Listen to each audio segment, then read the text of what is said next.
Hi hello வணக்கம். Welcome to SR arts and crafts from Shanthi. நாம் இன்றைக்கி இந்த வீடியோவில் aari work silk thread use பண்ணி எப்படி நம்ம கஸ்டமைஸ் பண்ணுறதுங்கிறத இந்த வீடியோவில் பார்க்கலாம். ஃபஸ்ட்டு நாம் இந்த சில்க் த்ரெட்டு எப்படியெல்லாம் ஆரி ஒர்க்கில் யூஸ் பண்ணுறோம், இந்த சில்க் த்ரெட்டினுடைய ட்ராபேக் என்ன, அதனுடைய பெனிஃபிட் என்ன அப்படிங்கிறத இந்த வீடியோவில் டீட்டெயிலாக பார்க்கலாம். ஸோ இந்த சில்க் த்ரெட்டானது டிஃப்ரெண்ட் கம்பெனியில் நமக்கு மார்க்கெட்டில் அவைலபிளாக கிடைக்குது. அதில் என்னென்னு கேட்டிங்கன்னா double bell brand, GV brand, இன்னும் மற்ற ராயல் பிராண்டு, இன்னும் லோக்கல் பிராண்ட் எல்லாம் நிறைய நமக்கு கிடைக்குது. ஸோ அப்படி இருக்கிறப்ப இந்த சில்க் த்ரெட்டு நம்ம எந்த பிராண்ட் யூஸ் பண்ணலாம் அப்படின்னு சொல்லிட்டு பிகினர்ஸாக இருக்கிறவங்களுக்கு கண்டிப்பாக ஒரு டவுட் இருக்கும். இதில் என்னென்னு கேட்டிங்கன்னா ஃபஸ்ட்டிலிருந்து GV brand, royal brand and double bell brand இதெல்லாம் நம்ம ஆர்டினரியாக யூஸ் பண்ணிகிட்டு இருக்கிறது. இப்போ மார்க்கெட்டில் நிறைய பிராண்டு வந்துருச்சு. அதனால் இந்த பிராண்டு தான் பெஸ்ட்டு, அது பெஸ்ட்டு இல்லைங்கிறதெல்லாம் நம்ம சொல்ல முடியாது. ஃபஸ்ட்டு நீங்கள் பிகினர்ஸாக இருக்கிறவங்க இந்த royal brand, GV brand, double bell brand இதெல்லாம் வாங்கி யூஸ் பண்ணி பாருங்கள். இது கொஞ்சம் உங்களுக்கு கட் ஆகிறது இருந்தாலும் உங்களுக்கு கொஞ்சம் ஈஸியாக ஹேண்டில் பண்ண முடியும். தென் நீங்கள் ஸ்டிச்சஸ் எல்லாம் நல்லா லேர்ன் பண்ணிவிட்டு ஒரு மோட்டிவ் டிசைனும் அல்லது நீங்கள் ப்ளவுஸு கஸ்டமைஸ் பண்ணுறப்ப அந்த மற்ற லோக்கல் பிராண்டையும் வாங்கி நீங்கள் நல்லா ப்ராக்டிஸ் பண்ணிட்டீங்கன்னா உங்களுக்கு அது எப்படி இருக்குங்கிறத நீங்கள் லேர்ன் பண்ணிக்கலாம். அதை வச்சு நீங்கள் ப்ளவுஸ் எல்லாம் கஸ்டமைஸ் பண்ண முடியும். நெக்ஸ்ட்டு நம்ம சில்க் த்ரெட் டபுள் ஸ்டாண்டாக தான் நம்ம ஆரி எம்ப்ராய்டிங் டிசைனுக்கு யூஸ் பண்ணுவோம். அதனால் ஃபஸ்ட்டு நீங்கள் வாங்குறப்ப இந்த மாதிரி ஒரு கலரில் 2 நூல்கண்டு இருக்கிற மாதிரி நீங்கள் வாங்கிக்கோங்க. அப்போ தான் நீங்கள் பெரிய பெரிய டிசைனாக எடுத்து போடுறப்ப உங்களுக்கு ஒரு கன்வீனியண்ட்டாக இருக்கும்.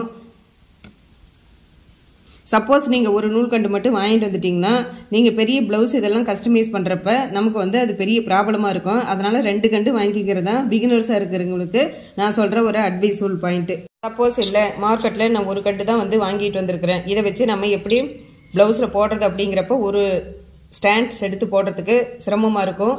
அதனால் நீங்கள் என்ன பண்ணுறீங்கன்னா இந்த ஒரு நூல்கண்டில் இருக்கிற த்ரெட்டை இந்த பென்சிலு இல்லைன்னா ஸ்கேலு மற்றபடி நம்ம மெஷின் எம்ப்ராய்டரியில் இருக்கிற அந்த பாபின் கேஸ் அதில் கூட நீங்கள் எல்லாம் இப்படி சுற்றி வச்சுக்கலாம். நான் என்கிட்ட இருக்கிறது இப்போ இந்த கிளாஸ் மார்க்கிங் பென்சில் இதிலேருந்து இந்த எல்லோ கலர் சில்க் த்ரெட் நான் இதில் சுற்றி வச்சிட்ருக்கேன். இதை சுற்றி வச்சுக்கிட்டு இது கொஞ்சம் பெரிய ஓரளவுக்கு இருக்கிற மோட்டிவ் டிசைன் இதில் நான் போட்டுக்க முடியும். உங்களுக்கு இன்னும் அதிகமான த்ரெட்டு தேவைப்பட்டால் இன்னும் இந்த சிங்கிள் த்ரெட்டை இந்த மாதிரி இருக்கிற இடத்துல நல்லா நீங்கள் சுற்றி வச்சுக்கோங்க. இதை விட இந்த ஸ்கேலில் கொஞ்சம் சுற்றி வச்சுக்கிட்டிங்கன்னா உங்களுக்கு ஈஸியாக இருக்கும். கொஞ்சம் இந்த டிஸ்டன்ஸ் அதிகமாக இருக்கிறதுனால கொஞ்சம் த்ரெட்டு அதிகமாக நமக்கு எடுத்து கொடுக்கும். ஸோ இதுதான் சிங்கிள் நூல்கண்டு வாங்கிட்டு வந்திருக்கிறவங்களுக்கு த்ரெட்டை சுற்றி வைக்கிற டிப்ஸு. தென் இப்போ சிங்கிள் நூல்கண்டு வாங்கிட்டு ஒரு சின்ன செயின் ஸ்டிச் மட்டும் போடுறேன், ஒரு சின்ன மோட்டிவ் டிசைன் சிம்பிளாக போடுறோம் அப்படிங்கிறவங்களுக்கு இப்படி 2 த்ரெட்டை எடுத்து இப்படி நாட் போட்டு நீங்கள் வச்சுக்கோங்க. இது பாருங்கள் சிம்பிளாக இருக்குது. இது 2 சைடு இப்படி ஒரு சைடு நாட் போட்டு இது இந்த சைடு வச்சு நீங்கள் இப்படி நம்ம யூஸ் பண்ணிக்கலாம். ஸோ நெக்ஸ்ட்டு இந்த சில்க் த்ரெட்டை யூஸ் பண்ணி நம்ம என்ன மாதிரியான கிளாத்தில் ஆரி எம்ப்ராய்டிங் டிசைனிங் போடலாம் அப்படின்னு கேட்டாக்க நீங்கள் ஃபஸ்ட்டு பிகினர்ஸாக இருக்கிறதுனால இந்த மாதிரி காட்டன் கிளாத் வாங்கிக்கோங்க. அது ஒயிட் கலராக வாங்கிக்கிட்டிங்கன்னா உங்களுக்கு போடுறதுக்கு ஒரு கன்வீனியண்ட்டாகவும் இருக்கும், ஒரு நீட் லுக்காகவும் தெரியும். ஸோ அதுக்காக வேண்டி ஃபஸ்ட்டு பிகினர்ஸாக இருக்கிறவங்க white colour cloth cotton cloth வாங்கிக்கிங்க. இந்த காட்டன் கிளாத்தில் தான் ஒயிட் கலரில் தான் போடணுமா, மற்ற கலரில் போடக்கூடாதுன்னு கேட்டிங்கன்னா போடக்கூடாதுங்கிறதில்ல, இது ஒரு நல்ல லுக்கு கொடுக்கும் உங்களுக்கு.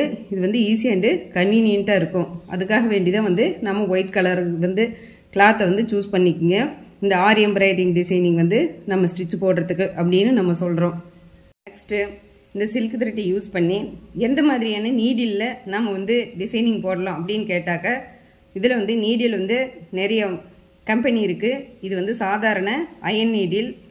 இது நான் இது மேலே த்ரெட்டை சுற்றி வச்சுருக்கேன். எதுக்காக வேண்டினா எனக்கு இந்த நீடில் இப்படி ஒர்க் பண்ணுறப்ப இது நல்லா ஈஸியாக எனக்கு இங்கே ஹேண்டில் பண்ணுறதுக்கு கரெக்டாக இருக்குங்கிறதுக்காக வேண்டி இதை நான் சுற்றி வச்சுருக்கிறேன். இதுவே மார்க்கெட்டில் துளிப் நீடில் அந்த மாதிரிலாம் இருக்குது. நான் எம்ப்ராய்டிங் டிசைன் போடுறவங்களுக்கு நான் சஜஸ்ட் பண்ணுறது வந்து இந்த ஆரி அயன் நீடில் மட்டும்தான் நான் வந்து சஜஸ்ட் பண்ணுறேன். உங்களுக்கு கன்வீனியண்ட்டாக இருந்ததுன்னா அந்த துலிப் நீடில் கூட நீங்கள் போட்டுக்குங்க. ஸோ ஓவராலாக நம்ம இந்த சில்க் த்ரெட்டில் வந்து டபுள் நூல் கண்டு வாங்கினா நாம் அதை எப்படி யூஸ் பண்ணுவோம், சிங்கிள் கண்டு வாங்கியிருந்தோம்னா அந்த நூலை வந்து நம்ம எப்படி சுற்றி அதை யூஸ் பண்ணுவோம், இது எந்த மாதிரியான கிளாத்து அண்ட் எந்த மாதிரியான நீடில் போடுறங்கிறத ஒரு டீட்டெயில் எக்ஸ்பிளைனாக ப்ரீஃபாக கொடுத்துருக்குறேன். ஸோ இன்னும் இந்த சில்க் த்ரெட்டில் இன்னும் என்னென்ன பண்ணலாங்கிறத நான் நெக்ஸ்ட் வீடியோவில் உங்களுக்கு அப்லோட் பண்ணுறேன். ஸோ இந்த வீடியோ கண்டிப்பாக உங்களுக்கு பிடிச்சிருக்குன்னு நினைக்கிறேன். பிடிச்சிருந்ததுன்னா like, share and subscribe it. Keep on வாட்சிங். தேங்க்யூ. பை. நம்ம சேனலில் ஹேண்ட் எம்ப்ராய்டரினுடைய stitches and motive design video upload கொடுத்துட்ருக்குறோம். அந்த வீடியோவினுடைய லிங்கை இந்த வீடியோவினுடைய எண்ட் ஸ்க்ரீன் அண்ட் ஐ பட்டன்லையும் கொடுக்குறோம். தேவைப்படுறவங்க அதை நீங்கள் செக் பண்ணி பாருங்கள்.